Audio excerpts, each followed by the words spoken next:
golfers want to improve your chipping, watch this video. Nico Hearn is a former PGA Tour professional. He is a two-time President's Cup team member, the 2006 Australian PGA Championship winner, and has beaten Tiger Woods in match play twice. That one, the lie was sitting down a bit, so I don't know if you saw that. But No. identifying, like that one was here, like I'll show you, it was there. Okay. See how it's sitting in a little hole? Okay. So that just changes everything. There's a chapter in the book, the lie determines everything. All right. Okay, It really does, and that's the first thing you should look at when you get to your ball is, okay, what's the lie doing and what does that allow me to do, especially on the golf course, because it changes all the time. Usually on the range, we just put it on the perfect lie, you know, Yeah. or around the greens when we're chipping and practicing, whereas out on the course, it's whatever the lie is what it is. So you got to learn how to play out of these different sorts of things. How many you said that just average golfer just pop it up on a perfect lie? Yeah, absolutely. Well, the pros do it too, don't worry. But every now and then it's good to roll the ball and you go, okay, well, you know, if it might roll into that little hole there or something, and you go, well, it means I've got to come in a bit steeper, maybe use the leading edge a bit more, things like that. Oh. Good. Just hit a couple of swings for us, just practice swings, just with your right arm, right hand only. I mean, yeah, technically, I'd say there's a couple of little things like your right arm, your right hand and everything, because it's almost more on top, it's kind of riding up this way a little bit, which means you're going to take it outside a little bit sometimes, because it looks as though to me as though you're trying to cut across the ball a bit. Would that be right? Yeah. Whereas, interestingly, you know, if you almost felt as though that right arm was a little bit under, I think you'd come into the ball a bit shallower, which would be interesting. So just take your setup there and feel as though, you know, the right hand is. Where do you normally have it with your full swing? Your right hand. A little more. So it looks a little more under there. Yeah. You almost feel as though this is just a bit more under and relaxed here, and just keep it more to your side, and then feel as though the takeaway is just a bit more on the inside on the way back. Almost a bit more body rotation as well. Yeah, the body will go with it. That's it. But it's kind of because your right arm is quite high here. It's coming up this way and then coming across a little. So if we can almost get almost feel as though the right arm and everything's a little bit more under, then it'll be a bit more out to the right and just a little shallower through the ball. If that makes sense. Because at the moment it's a bit this way. We want it to be a bit more that way. Something I'll be curious, just set up again there for us, is for you. Because though you got the toe sort of down, is to feel as though it's a little lower there. Okay. And the hands are a little lower. And then it should get that relaxed a bit more in here as well. Okay. I imagine you come into the ball fairly steep normally, just because of this right arm and everything's up here, and so you're taking it out and then you're coming down and across. Weirdly, you know, it's because you're trying to stop the chunks, and I know you. Full swing, you tend to swing out to the right a little bit. It's actually not a bad thing with chipping to have that right shoulder a little lower here, and then feel as though you're coming in more from the inside. Just sitting down a little bit more here, hands a little lower, just a bit more relaxed, and then it'll be able to swing a bit more around you and come in just a bit shallower through the ball there. Okay, if that makes sense. Kind of. So a bit more. So hands are a little lower. Yeah. Feel as though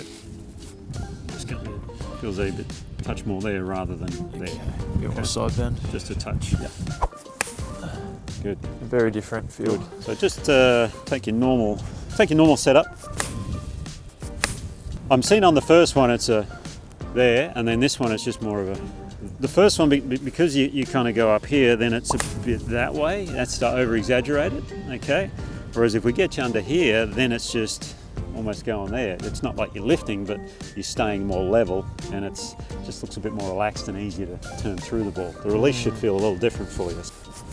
Beautiful. Oh yeah, I like that one. And there's a bit more momentum in this one, whereas I guess my other one, like I've tried to lock it out to almost minimise how much is going on. You kind of like this. Most bad shots come because of the rhythm, and rhythm basically is the relationship between your backswing and your follow through. Do they match? You know, is your backswing speed, follow through speed, is it slow to fast or is it fast to slow? Yourself, you get a bit quick on the way back and you might decel a little, or you might match it every now and then. It's a bit. Whereas what we want to do is just have it the same, back and through the same. Same goes with putting. I'm a big believer in However fast you take it back is how fast you should take it through. If you want to hit a putt further, just take a longer backswing and the momentum will hit the ball further. Same with chipping, basically. Backswing and through, it should pretty much be the same. You know, we're just turning back and through. Most bad shots, contact-wise, come because this changes, the rhythm changes. And with yourself, you can sort of see, you know, you're dipping a little and that's what you feel.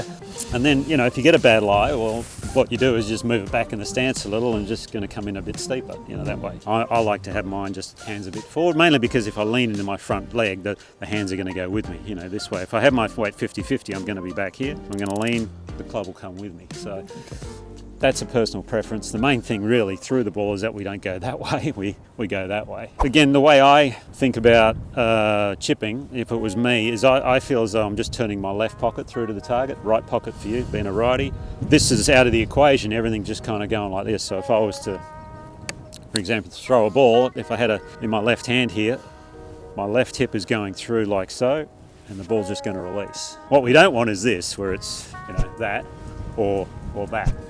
Everything just needs to work together here. So, you know, the old towel drill is a good one. You know, you put the towel underneath you as you swing through, because that gets the lower body going with it.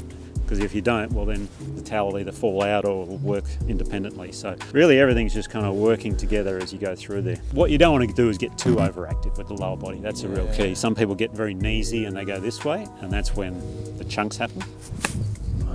Try that, because I just want to get the hands a little lower here. Okay. Yeah. And then feeling the weight a bit more there, good. And then as we're swinging it away, you want to just feel it, you know, this right elbow in here a bit more, and feel as though, you know, you want to exaggerate it. Yeah. You're not going to do that, but before you were out here and this was quite, you know, up here type thing. Yeah. Whereas we want to be a bit more that way, to exaggerate it. Yeah, because that's what I was doing, wasn't it? Yes. Mm-hmm. That's night and day, isn't it? It's not that. It'll feel like that. But so when you're practicing this sort of stuff, you want to feel that. Yeah. Okay? So just feel that on a couple and see how you go. Now, there might come a point where you go too far inside and you got to go, hang on, I've overdone it. But to begin with, you have to overdo things to implement the change. Okay. And you're hitting that the same with every sort of shot around the green? Are you hitting that the same with like a little bump and run? Or is that going to change a little? The way I always find, and what I tell people, to get consistent at chipping and that is have the one action, one setup, and then just change clubs, okay? So if you want to hit a little lower one, well, rather than use a 60 or a 56, whatever you got, well, you pitch your wedge of the 9 on, you know, things like that.